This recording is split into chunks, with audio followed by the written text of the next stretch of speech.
అస్సలాముఅలైకుం everyone. Abe జంజం and సఫా మర్వా వీటి గురించి తెలుసుకుందాం.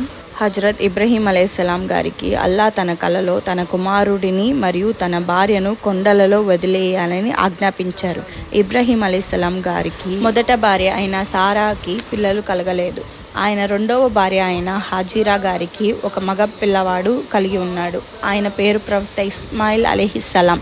అల్లా ఆజ్ఞ ప్రకారం ఇబ్రహీం అలైహిస్సలాం గారు వాళ్ళని కొండలలో నిర్మానుష్యంగా ఉన్న ప్రదేశంలో వదిలివేశారు. పసిపిల్లాడైన ఇస్మాయిల్ అలైహిస్సలాం దాహంతో ఏడుస్తుండగా హాజిరా గారు నీరు కోసం సఫా మరియు మరువా కొండలలో నీటి కోసం 7 సార్లు అటు ఇటు కానీ ఎటువంటి లాభం లేదు. ఇంకా అల్లా సుబ్హాను తాలాతో దువా చేయగా అల్లా సుబ్హాను తాలా జిబ్రీల్ అలైహిస్సలాం గారికి ఆజ్ఞ ఇవ్వగా జిబ్రీల్ అలైహిస్సలాం గారు తన రెక్కలతో నేలపై కొట్టగా ఒక నీటి ఊట ఏర్పడింది.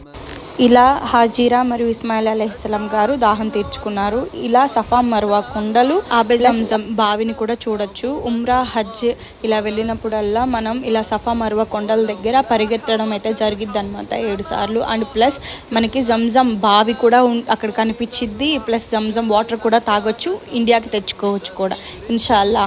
అల్లా సుబ్హాను తఆలా మనందరికీ ఈ అదృష్టాన్ని కలిగించుగాక ఇన్షాల్లా. ఆమీన్ సుమ్మా ఆమీన్.